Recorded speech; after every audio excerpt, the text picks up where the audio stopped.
Reasoned reality is built on one conviction. When people are given evidence, clarity, and the freedom to think for themselves, they choose a better future. In a culture shaped by outrage, conspiracy, and rigid belief systems, this is a space for honest conversation where reason matters and facts still count. We talk with biblical scholars, historians, activists, artists, and everyday people navigating faith, politics, and culture with honesty and courage. Nothing is off the table. If you're tired of easy answers and ready for conversations that actually go somewhere, you're in the right place. This is Reasoned Reality. Hey friends, welcome back to Reasoned Reality Podcast. My name is Joe Smith. I'm your host. Today, I have got Lauren Lanzaretta. I said it correctly, didn't I? Yes, Lanzaretta. Yes. I'm not from Cleveland, so Lanzaretta. No, for those that don't know, Lauren is a Christian recording artist and also the host. You can be both podcasts. Lauren's got an amazing story and is not shy about sharing that story. And that's why I reached out, was like, you'd be perfect to talk about this. So thank you for coming on here and sharing your story with everybody. Yeah, sure. Thank you for having me. I know I had you on my podcast Yes, that was good. a month ago. It was one of my best or most watched podcasts.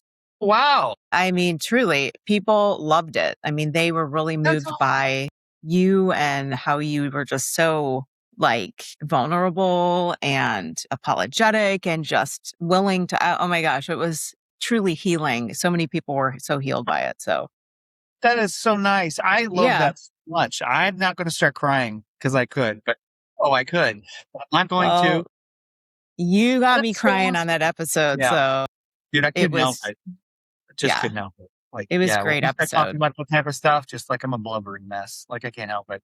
Yeah. But anyway, so for those, we'll put that in the show notes in case people are like, well, what in the world are they talking about? We'll link that episode in the show notes. But Lauren was awesome, and she invited me onto her podcast to kind of do what we're going to do here and kind of just sharing my story, my background, how I went from like crazy conservative Christian nationalist to where I am now. And was able to cover quite a bit of it, as much as you can in an hour. But which is why I thought like we want to share these stories. We want to, especially through the month of June here, right? Like that's the focus. And it's the focus the rest of the year too, but that specific focus through Pride Month, knowing that the crazies are coming out of the woodwork, going to be worse than last year. And so the thought was, let's really push some voices of people that are already out there doing the work. Yeah. And let's elevate that. Let's get out of the way and elevate their stories. So let's start with yours. Sure. Church, growing up, what did that look like for family? It sure did. I'm one of those quintessential evangelical 90s purity culture.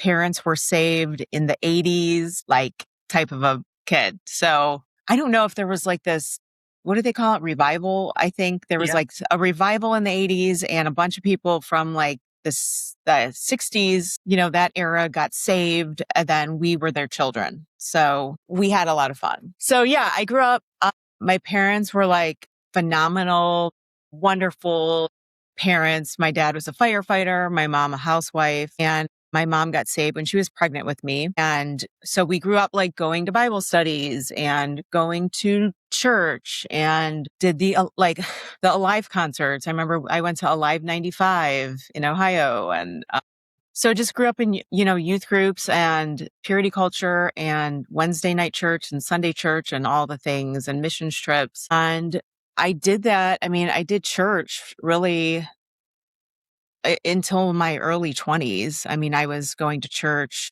and, involved in all that. But I realized I was gay when I was about 17 in high school.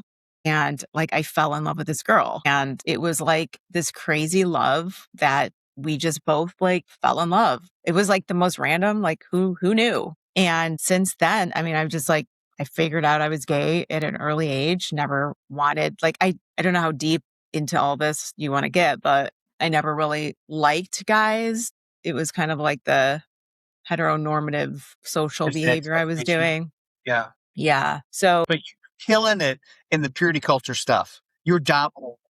Yeah. Yeah. It's interesting. I mean, really, I've only been diving into this for, the last 2 years. I was like fully just not even talking about being a gay Christian up until like 2 years ago. So it's been a whirlwind of just knowledge and learning and educating myself and stuff like that. So yeah, I grew up in church and then found out I was gay, and it was a struggle.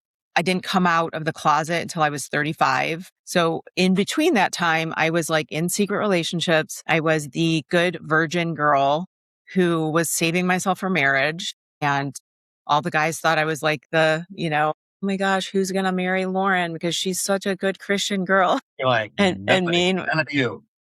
None of you. Meanwhile, I had secret loves and girlfriends and stuff. So did that. And, I got a girlfriend. I had a new girlfriend when I was around 35, and I did the same thing I always did, brought her around the family. And it was like, Thanksgivings and holidays. And she was my friend. And she was like, listen, I'm not going to do this.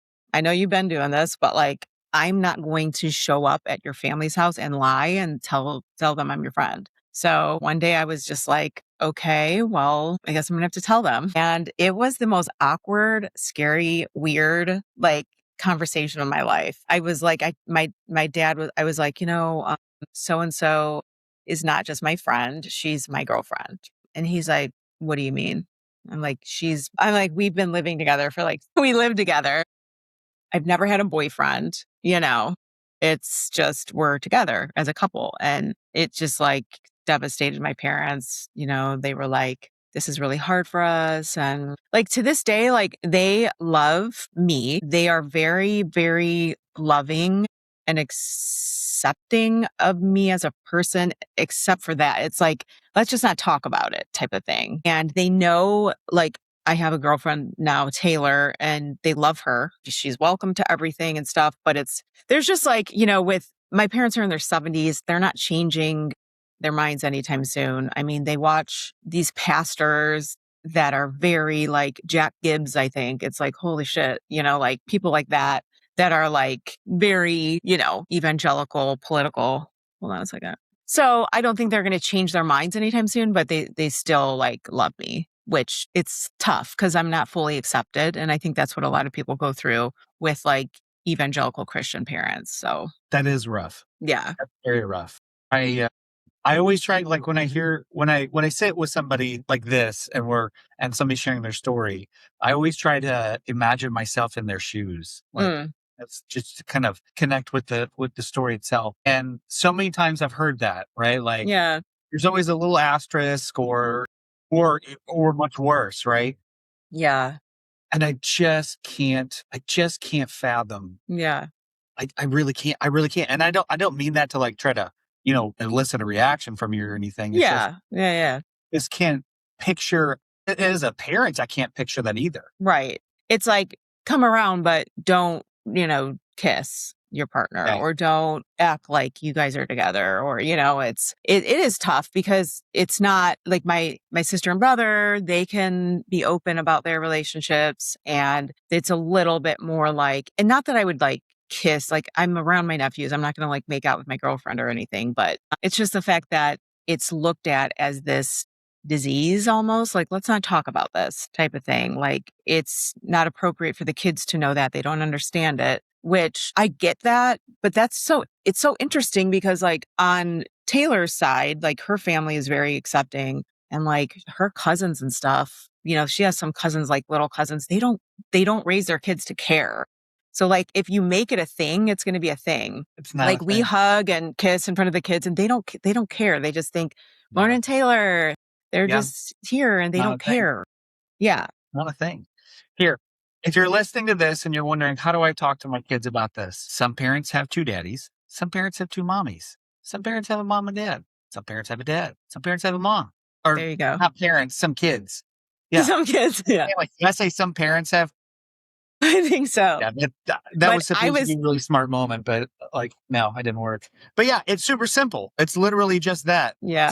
Some kids have two mommies, some kids have two daddies, and some kids have families like ours. Right. Done. Yeah. And I've done podcasts about this topic because like I had Stacey Frenez on. She's her daughter came out and she was an evangelical worship leader and she wrote a book called Love Makes Room. And she gave this crazy perspective, which I didn't even think about. And we don't, as LGBTQ children of Christian parents, that when you come out, they have to then come out because they have to make this choice of like, am I going to almost like choose God or choose my kid? And it's like this moment of like, well, I'm going to have to tell my friends. And what are they going to think if I accept this? They're going to think that I'm like sending my kid to hell. And, there's a wide range of emotions when a child comes out.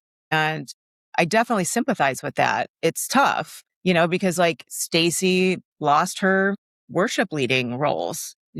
She lost a lot of her community, and it's just because she accepted her daughter. It's wild that it's this clear religious abuse still goes on. It's discrimination and it's crazy. I just interviewed Leah Rayon yesterday, and she is the wife of Captain Sandy from Bravo, like the Below Deck series. And she met Captain Sandy. She came out and she was a gospel singer. I mean, she was at, I think, a church called Saddleback. She was worship leading for like 27 years. And when she came out, they relieved her of everything. They were like, no, you can't do this anymore just because she came out. So situations like this happen all the time when, people come out, they just, for some reason, it's like I'm the same person I was yesterday than I am today. After you found out, what makes me less qualified to lead worship? What makes me less qualified to like lead in church? It's just, it's something that drives me nuts that churches do because they accept pretty much everything else except for gay people. It's wild. So. Yeah, I got lots of thoughts. Like my brain the wheels are turning because I can remember being in places like that. Yeah. And then, being on the other side of it. Yeah. Recognizing, it's just get up there and sing. Great. Thank you. You've got a beautiful voice. We're so glad you're here. You know what I mean? Yeah. But in those old places, I think, and I don't want to speak for everybody, but I think a lot of it is kind of like a don't ask, don't tell. Mm-hmm. You can exist, just don't be loud about it. Don't Right. just like you were talking about around the family. Don't Right. don't show up this way. If you Right. show up less, then we can work. But if you show up, like then now Right. it's complicated. It's going to get messy. Now the pastor's going to have conversations that he doesn't want to have. And let's be honest, Right. always a he. And Yeah. you can make it messy. And let's be really honest, you're going to affect the bottom line. Yeah. Donors, because we're going to, and they're going to leave. Membership's going to go down. You're not going to get make your tithing goals for the month or whatever. It's sad. You're throwing a monkey wrench in the machine. Yeah. Throw away, please and thank you. Like that machine needs to stop anyway. So yeah, I'm all for it. Yeah. So you come out, it's awkward and stuff. Was there a church involved at the same time? Because you talk about being a queer Christian and you are an artist. So were you singing in the local church too? So I never got into worship leading at church because I just didn't, to be honest with you, I never wanted to like commit that much. I was like, I don't want to wake up on Sunday mornings. I was never like a Sunday morning church girly.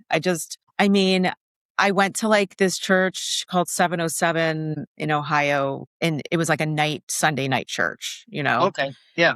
And it was like all like younger kids and stuff. So I did that in my 20s. But yeah, I never really had one of those experiences where like you're let go of your worship, duty roles and stuff like that. I had experiences where I wanted to be, it was like probably 5 years ago when I was like in Cleveland singing a lot. I had a band leader and then backup singers and like all these musicians and artists.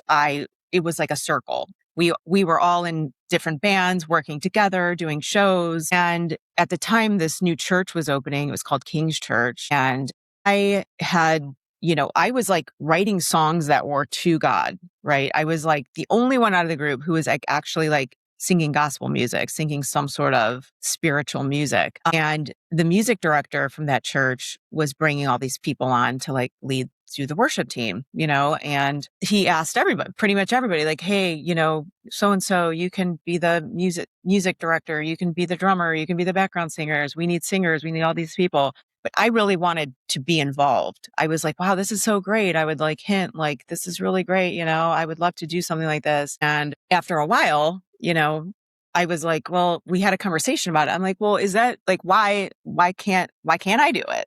And he was basically like, yeah, it's not really me, but like the pastor won't allow gay people to be involved or people who like live together. I know you're living with your girlfriend. So I was like, okay. I mean, and these are still my friends. So like, totally no, like whatever on them, but like they were like the two people were like living together and sleeping together. They were straight. The other people smoke weed. One guy had like 6 baby mamas, but because they were talented musicians and they weren't gay, that was fine. You know what I mean? But as soon as you say the word gay, then it's a whole nother level of like, no, we can't accept that. Instead of having a conversation. And I get churches having moral standards of like who's in leadership. Like we have a rule that you can't sleep together before marriage. So if anyone straight or gay is living together, that's fine. Okay. Or if they're sleeping together before marriage, then, that's totally fine. But at least have a conversation with someone who's gay and say, are you sleeping together?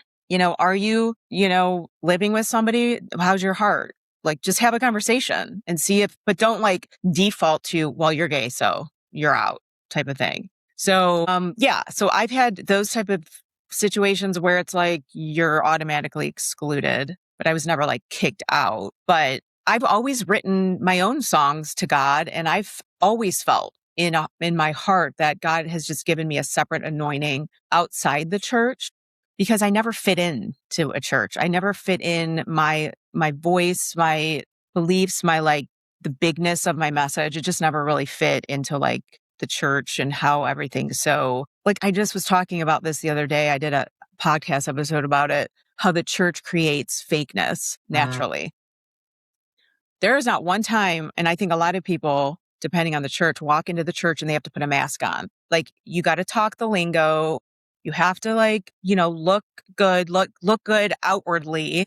Because if you're struggling, or if like you don't want people to know you drink on the weekends, you can't talk about that. You can't talk about the things you struggle with because that's not like, we're all supposed to just be cool, be okay. And if you're not really Christian and people are going to talk about you. And there is a huge like culture of gossip and like, just like you have to meet this like standard in order to be in the church. And what I was talking about with Leah yesterday is like, there's a movement of we are creating a new church and like peeling back this fake bullshit and saying like, we're all going to be authentically who we are and then serve God as who we are. Like, who are you? What do you struggle with? Like, that's how you can really heal. Because if you're real about what you struggle with, if you're real about who you are, God can heal you because it's raw. You know what I mean? But if you just go through this fake, you go through, what word am I looking for? The motions of it's people pleasing instead of God pleasing, I guess. So yeah.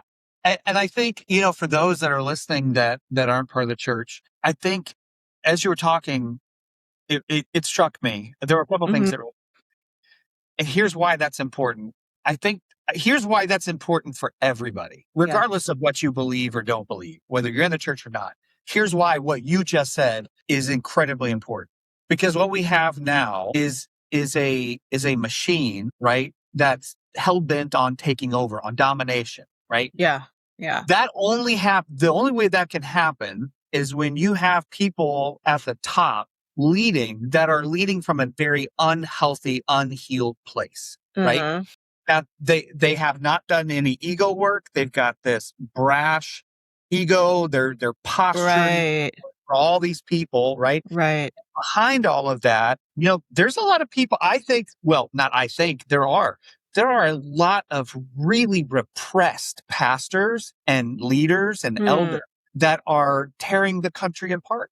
And if we had what you just described, right, where you've got regular people just being regular people in these communities of faith, just like, and I don't mean to use like a churchy phrase, but just like doing life, you know what I mean? Just like living. Yeah. Right. And experiencing the things that we all go through together, I don't know that we are where we are politically, right? Or just as a nation, because that Right. isn't interested in domination. What you just said. Yes. It's not interested in domination. Right. It's just not part of the equation. Right. Now, to get there, you got to do a lot of untangling, right? I mean, you talked about Right. the queer inclusion question, then hell, eternal conscious torment. You've got all kinds of supremacist issues in there, Christian supremacy, Yeah. white Christian nationalist. I mean, it's complicated. I'm not saying it's simple. However, Right. I think for those that even aren't in the church, maybe didn't grow up in the church or left it, I think it's still important because if what you said happened, then we wouldn't be where we are today. Right. Right. Yeah. There is so much, my gosh, like unhealed people, not evolved in the church. And it causes, that's why there's so much abuse in church, because they're given power without any type of like, are you qualified for this? Like, how do pastors even become pastors? Do they have to go through any qualifications or like mental, like, I don't know. It's like some people just You know, want power yeah, it and they depends on, just, yeah, it honestly, like, if you're asking me, yeah, it depends on where they're coming from. So if you're yeah, going to, like, a mainline denomination, true.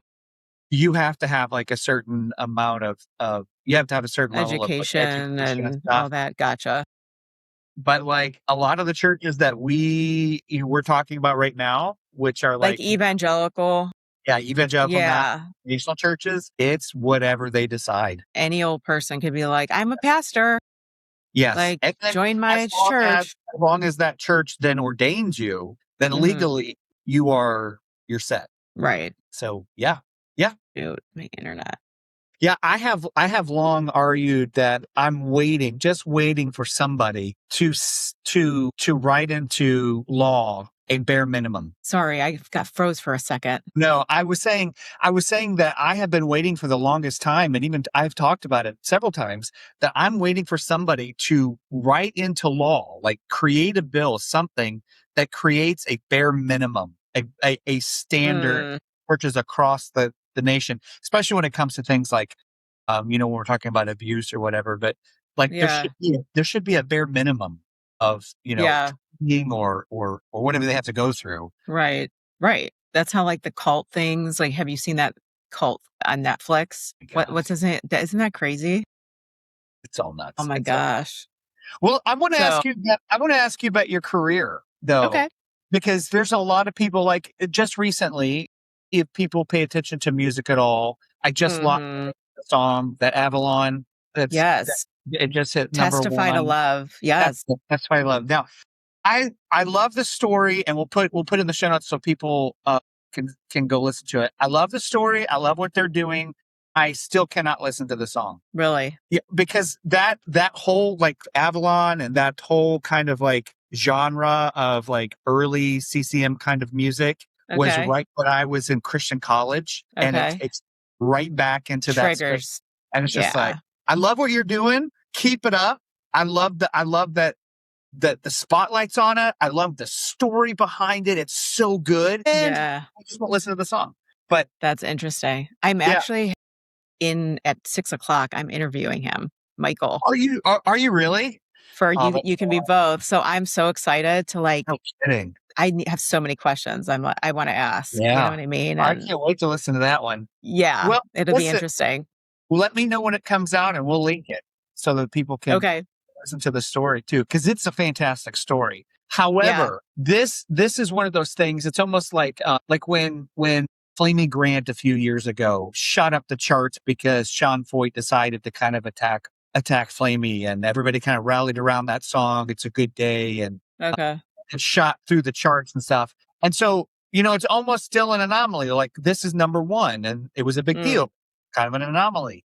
So I'm curious from your perspective as somebody who is queer, but also still hmm identifies as Christian. What is that like trying to sing music that's mm, traditional churches or Christians? And yeah. I'm curious, how hard is that? It is. It's very interesting. And it's something you realize like now that I'm like older and stuff and I hear these songs, like for instance, when I get in an Uber and they're listening to worship music, I instantly don't feel safe.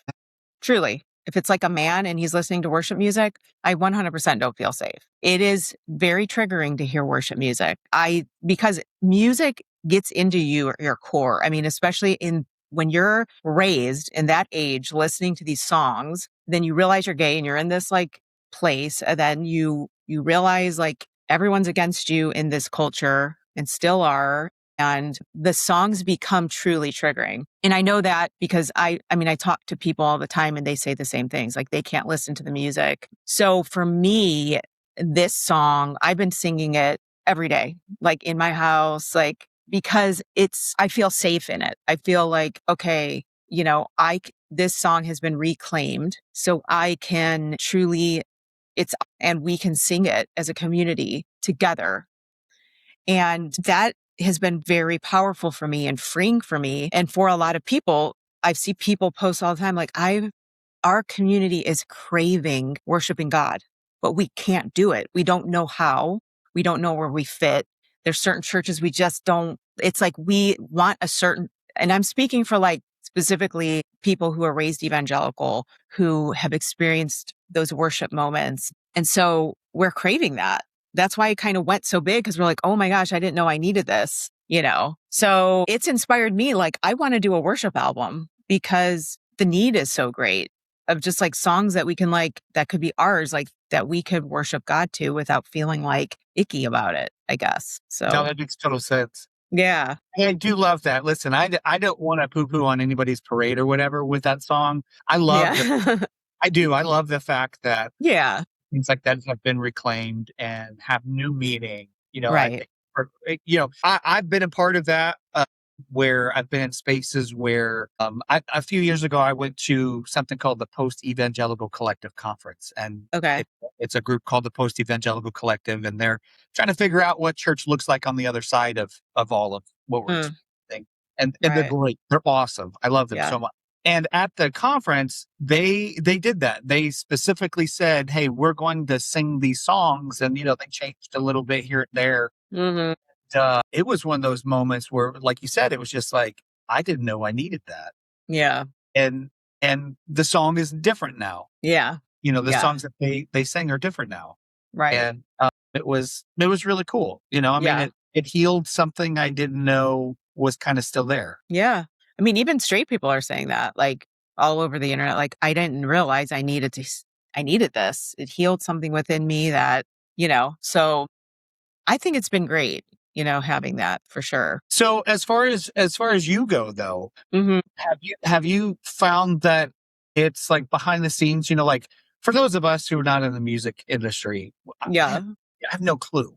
Right. One of the dudes that I work with here, he Excuse does me. music production, worked in Nashville for years, but does a lot of stuff here locally. So like I get a little peek behind the scenes, Yeah. more so than I ever did before. But I would imagine that while you said it, I think there is a big audience for it. Has the business side of it behind the scenes kind of caught up to that need? Does that make sense? What I'm asking? Like, are What do you people mean? that like are funding the things? Do they recognize that there's an actual audience for this? I don't know. I've always been an independent artist. So my thing I've been producing music my entire life, and I'll work on albums after album after album, and just I pay for everything myself. I produce everything and write everything, and it's just like what I do. So I've written in different areas of my life, like songs to just about that time in my life. And like the album I'm working on now, it's called Soul Ties. It's specifically about like my ex-girlfriend, my experience with that, and then moving on to this new love and sort of that weird in between, like that weird feeling of you're so attached and in love with this person, and you go from that to being strangers, and that relationship was very, very toxic and abusive. And I am very glad to be out of it. And so I wrote about all those things. And like, anyway, so I work on albums as my life progresses. But as far as like the music industry, I've never been a part of the music industry. You know what I'm saying? I participated in like now that social media it's like so great to like get your if you go viral, you could have a hit single, you know what I mean? So I've had more success in my music when I started talking about who I am vulnerably and being honest about who I am. That's when my music started taking off because people connect with people and not, I mean, yeah, if you have a great song, you have a great song. But my audience was like, we like her. I've been through that. This song I can relate to. And that's how they started really listening You to my know, music. I think more and more people, like, I think that's always been a thing, but I think more and more people are really recognizing it. Like, Yeah. if you take even mainstream, like, what's his name? Noah Khan. Yeah. That dude just, it's like one big emo, like, you know what I mean? Like, it's just like everything that's in his head or in his heart, he just throws it on a paper and then sings it. And people are like, yes, yeah, Yeah. Yeah. there. Yeah. I know what that feels I like. know. Right.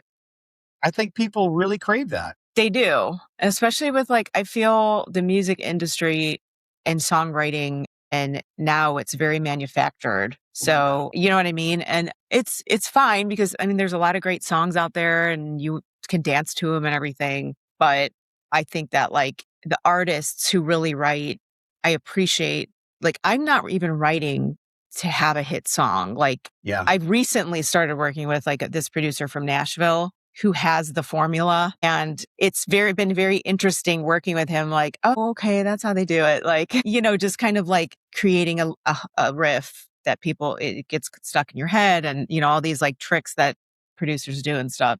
You were talking about the 90s. I know I'm older than you are, but were you like high school age at all in the 90s ever? Or were you still a kid? So I graduated high school in 98. Oh, okay. So, okay. So I was a teenager in the 90s for Okay. sure. Well, you've got a baby face because you don't look anywhere near my age. Yep. When did you But graduate? 95. Oh, okay. Yeah. So do you remember Blues Traveler, Yeah. the song Hook? Yeah. Hook, that's literally what you're talking about. The whole song is like, I can say, doesn't matter what I say Yeah. because the hook brings you back. And the Yeah. whole song is that. It's a brilliant song, but it's literally exactly what you just said, like the formula. If I Yeah. just do XYZ, we can Mhm. plug and play and boom. Yeah. Yeah. So I mean, I could definitely do that. I just like, I've come to love my own songwriting and that I'm like, so it's like an untrained artist. Like I play by ear. I just write what's on my heart. I Good play for you. piano and guitar and I just write songs. And that's how I've always done it. I haven't really had a lot of help and I just figure it out. You know what I mean? Like, Went to the Matrix for a second. I don't know if you can still hear me. My internet is Can you hear me, Lauren? okay. Can you hear me now? She totally froze. Oh, there you are. Sorry. It keeps, I don't know why it's doing that, but so yeah. So I'm an untrained artist. I play piano and guitar by ear, and I've always just written songs from my heart. And, they're not like hit singles, I guess, but like people resonate with it, and I think they're good. I think I'm doing a pretty good job. So listen to my music. Let me know what you think. But You may ask, so are you on like the platforms or is there a specific yes. place? Okay. Yep. I'm on Spotify just with my name, Lauren Lanzaretta. You could search for Lauren Lanzaretta on Spotify, Apple Music. I always say iTunes and it ages me because I still feel like it's iTunes. Wait a second. Like I don't use it. I don't use it. So it's not iTunes anymore? Well, it's Apple Music now. Oh. But Wait. iTunes was like back in the day when we had like iPods. Yeah, yeah. Was that what it was? I guess so. I haven't iTunes. used Apple Music and I can't remember when to stream anything. Yeah. So like I just Yeah. didn't pay attention. I didn't even realize the name had changed. Yeah, it's Apple Music and really anywhere you stream music. I mean, my album is on there. So We'll make sure it's in the show notes, but if somebody's listening and they want to look it up, yeah, they can do that now. yeah. And the song my most popular song from like promoting online is called In the Bible, which is a song I wrote about specifically people who comment on my stuff, Christians, and they leave hateful comments and say all this rude stuff. And this one guy said, bring back stoning. What? Under a post that I just literally was at my concert and I was like encouraging people if they were gay and Christian, like they're not alone. And I mean, these people, this is when the first like viral video went and people were just like, you're a demon, you're a witch, you're bring back stoning, like all this stuff. Every morning I woke up and it was like hundreds of comments like that. My gosh. And at that point I hadn't experienced that yet. It was like the very first time I got hate online. It can be overwhelming, can it? So I was like freaking out. I was like, this is my worst nightmare. Cause like, when you're a Christian and you're in the closet, you live your life like trying to protect yourself from that. Like you're very like I just am not going to say anything that's like, I'm not going to be out. I'm not going to show because I don't want people to tell me I'm going to hell. I'm all this stuff. And so I literally faced my biggest fear and went through this big pile of shit. And through it came this song. I went to this music retreat and we had this prompt. They're like, just write a song in an hour and come back and we'll play it. And man, this song poured out of me and I wrote it about people, Christians who think the Bible is so black and white and don't look at us as people with experiences and pain and hearts. They're just like, well, the Bible says the Bible is clear about this. But I guarantee you, they never had to leave the love of their lives for, just because. I pulled up the lyrics while you were talking. Yeah. I can overcome all the hate I get online because I've been hearing the same thing at church all my life. Quote a scripture verse because it's also black and white. Pick up a stone and throw it to take away my life. Yeah. Yeah. And I bet they weren't forced to leave the love of their lives. I'm skipping down to verse 2. Yeah. The love doesn't matter because in the Bible, it's also black and white. Holy cow. Yeah. Yeah. So that's the song that really resonates with people. And so through all that, came all this. And so I'm here.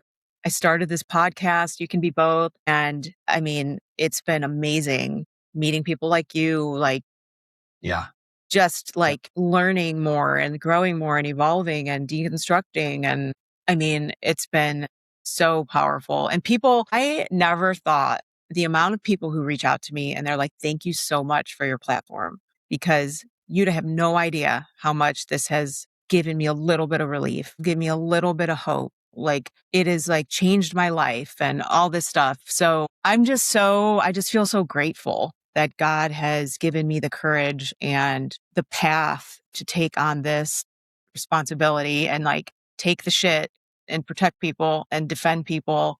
And I have the thick skin now because I mean, you could tell me anything now. Like, I don't care. I've heard it a million times and it's the dumbest stuff. So, I know.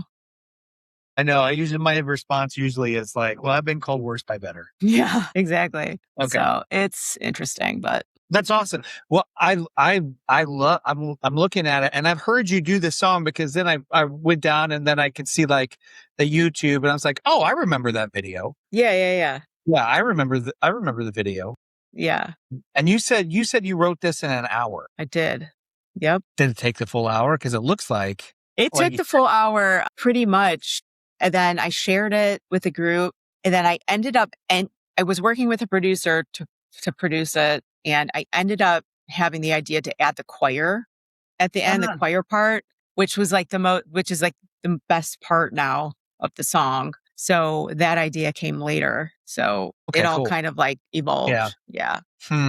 But yeah. Well, we're gonna specifically link this one in the show notes, and I would encourage you guys to go listen to it and read through the lyrics. I don't know, man. There's just something powerful about this idea here. And again, regardless of if somebody's like in the church or not, but like you've got this, I am a child of God and they can't take that, and they can't take that. And then the echoes away. And I think there's something healing and the recognition of, no, this is who I am.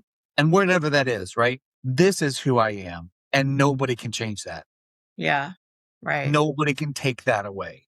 Like you can't touch it. Right. I think there's something incredibly healing for people to listen to. And you said earlier, just a second ago, how people have reached out and said, thank you for sharing your voice. And I think that is, I didn't want to get past that because I think that's like the whole thing behind Reasoned Reality is like, no. Use your voice. Somebody needs to hear that. Somebody needs to hear this song and get it out there. Right. Yeah, it is. It's been crazy. Like I remember my girlfriend, I was so scared only 2 years ago to post anything about being gay online. I mean, I would like put the rainbow emoji in my profile and then like take it down the next day because I was like mortified. I'm like, I don't want to do this. You know what I mean? And it wasn't until I started dating my current girlfriend, Taylor, that, she knew my story and we were taking a walk and she's like, dude, you always have these amazing things to say. They're so powerful. And you have a story that so many people are going through. She's like, you have to share it. Like, you have to like be more vocal about this. And I'm like, you're right. And so like, I mean, you are like, she was right. And I was afraid to do it. But man, as soon as I started sharing, the floodgates opened and people were just like, oh my gosh, this is what I'm going through. This is how I was raised. This is what I'm experiencing. And the more specific I got, the more they related to it. And there's all these situations that all of us are going through that everybody feels alone. We're all rejected by our families in some way. We're all kicked out of our church communities and we just kind of deal with it because we were told we deserve it. And it's not until we shed light on that. It's actually religious abuse. It's actually discrimination. It's abuse from our families. It's, abuse from our churches, that we are shedding light and taking our power back and we're not going to be victims anymore. And I tell my audience this all the time, stop allowing abuse to define who you are. God has given you specific talents, anointings, gifts. You have a personality, you have a story, and stop hiding that and saying, well, I don't know, I'm just gay and I'm not good enough. And I'm defining myself by all this bad things people are saying about me. Like, take our power back. Like, let's show them how it's done. Let's show them how to love people. Let's show them how we can outreach, and let's start our own church and our own mission of the true teachings of Jesus and who he really was, and represent him well, better than any church is doing now, in a real way, and serve God as our authentic selves. And it's like, no one's doing that. So it's like, let's stop being victims here and truly take the power back that, and take our place among God's, as children of God, and start acting like we're children of God, Do So I'm with I just said a lot, but no, I was just locked into what you were saying. I will often say things like what I'm going to say, like, if God is the God, you will find God wherever the scapegoat is. Whoever's being scapegoated, whoever's being crucified, whoever's being marginalized, that's where you'll find God. And that was one of those things that, in recognition of that, like, that was one of those aha moments for me in my own personal journey. But I think whether somebody's listening and believes in God or not, I think the idea still resonates that wherever you find the scapegoat, that's where you should be. Like, that's where we have to be, right? So so in that power structure that is the church, do we like, if I'm going to get real preachery here for a second, I think I said this to you, but like, that story of Jesus in his own synagogue, right? He shows up, everybody's happy, he's saying cool stuff, and they're excited about it. And then he tells two stories about outsiders, and it pisses him off because he's basically saying, y'all, you're going to miss what's going to happen because you're drawing lines that God's not drawing. And they try to murder him. And so it's like, the question is, well, where do you want to be? Do you want to be on the cliff with the guy who's loving people, or do you want to be part of the mob? Because there's almost, I know life isn't that binary. Right. But, and I don't like either or scenarios, but it almost feels like there's really no other option. Are you with the people that are getting hurt, or are you with the people that are hurting? I mean, right. Exactly. I mean, when you said that you'll always be with you hate bullies, you're always going to be whoever with whoever's the opposite of the bully, that really stuck with me, because you're right. It's like, I don't know. And it's so obvious too. It's like, Jesus was so obvious about he came for his own people to say, you guys are hypocrites. Like, it wasn't like random people he was pointing out hypocrisy with. It was like, y'all, my people, stop being hypocrites. Like, the Christians now, are quoting Leviticus and to condemn gay people and like disobeying 95% of it. I think that's who Jesus was exactly talking about. Like, if you have ever quoted Leviticus to condemn a person, you are who Jesus was talking about in the Bible. You are a religious hypocrite. Like, there's no other way around it. You can't quote it. I see people quoting Deuteronomy. I don't know if you saw that, like Nisa Powers, the trans woman who was detransitioning, and all the evangelicals were like, yeah, man, let's, cut your hair off, be a dude again. And when they were like, I just need to be who I am, everyone freaked out and they were quoting Deuteronomy. And it's like, and realize you are not obeying Deuteronomy either. Like, it's just like, I can't. Every religious person cherry picks Bible verses. Everybody does it. We all do it.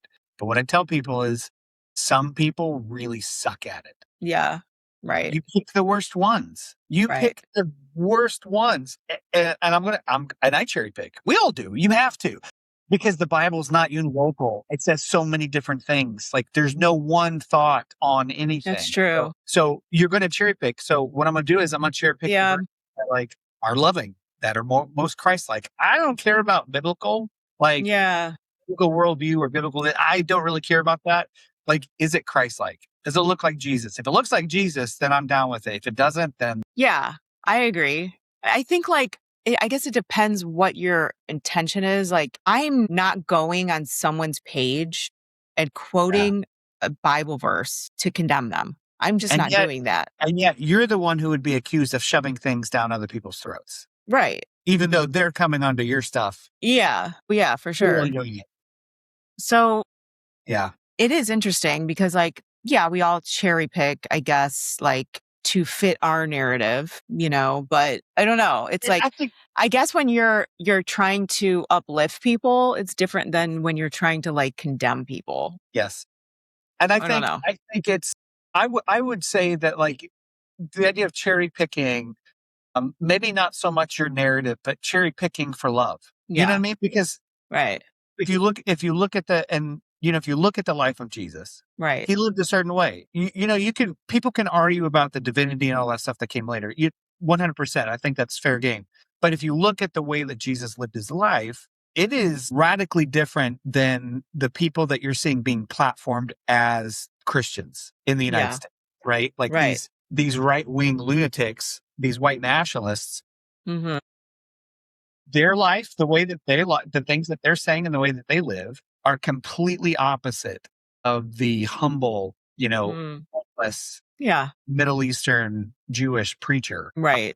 And so as far as I'm concerned, to cherry pick, again, I'm going to cherry pick the things that look like Jesus because those are the things that bring flourishing to everybody, not just a select few. Right. Agreed. It's what is happening in your neighborhood. Do you hear that? Yeah. What is going on?